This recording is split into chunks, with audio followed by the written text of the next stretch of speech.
In 2025, the Nobel Peace Prize once again became a mirror of our world's deepest struggles and its boldest hopes. This year, the award went to Corina Machado, Venezuela's opposition leader, recognized for her extraordinary courage in confronting authoritarian rule. Machado has lived for years under threats, political bans, and intimidation from Maduro's regime. She has been barred from elections, followed by state security, and denied basic freedoms. Yet she has continued to lead a peaceful struggle for democracy. Her resilience has become a symbol for the people of Venezuela who live under repression and dream of a democratic future. The Nobel Committee's choice is significant. It was not only about honoring one woman, but also about highlighting a broader truth that peace is not just negotiated in international conferences. Sometimes it is defended by individuals who stand against powerful systems, refusing to give up their principles even when the price is enormous. In honoring Machado, the committee recognized that her battle is not only Venezuelan but global, echoing in every corner of the world where voices are silenced. But while Machado was celebrated, another name lingered in the global conversation: Donald Trump. For years, Trump has sought the Nobel Peace Prize as part of his political legacy. He has pointed to his administration's Abraham Accords, agreements between Israel and several Arab states, as historic steps toward peace in the Middle East. He has also referenced his unprecedented meetings with North Korea's Kim Jong-un and his attempts at brokering deals in conflict zones as proof of his qualifications. His supporters argue that Trump shifted geopolitical dynamics and deserves recognition. Yet the Nobel Committee did not share this view. The question is, why? If peace is about agreements and diplomacy, why was Trump's name not called? The answer lies in the nature of the achievements themselves.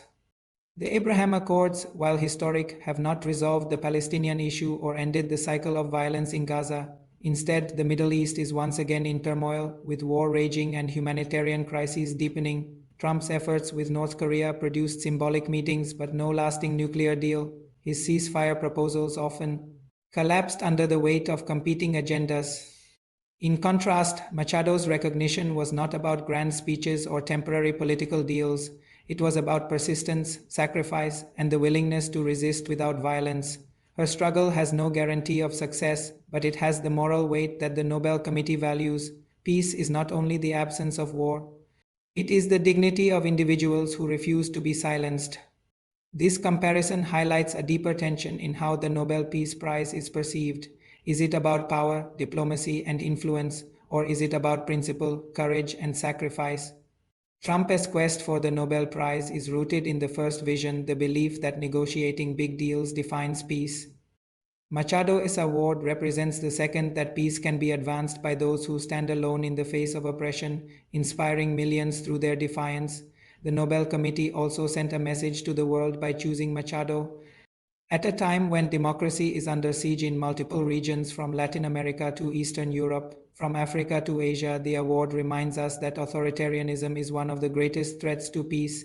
In Ukraine, people are fighting against Russian invasion. In the Middle East, civilians are dying in Gaza while political leaders trade accusations. In Sudan, warlords destroy communities while the world looks away. And in Venezuela, one woman carries the hopes of an entire nation. The Nobel Prize thus becomes a global warning and a symbol. Real peace will not come from power alone, but from resilience against tyranny. Trump's omission also reflects another truth: the Nobel Committee does not bend to political pressure.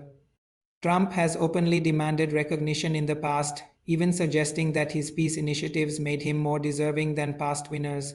But the committee has shown that the prize cannot be claimed. It must be earned. It rewards not ambition, but integrity.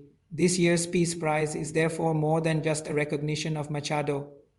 It is a reminder to world leaders that the prize does not belong to them, but to those who truly embody peace. It raises a global conversation about what we value: temporary political achievements or lasting moral courage. And that brings us to a question worth asking. Do you believe the Nobel Peace Prize should reward powerful leaders who negotiate deals, even if temporary, or should it remain a recognition of individuals who sacrifice everything for freedom and justice? Share your thoughts in the comments, and don't forget to like, share, and subscribe to Global Worldview for more fact-based analysis on the stories shaping our world.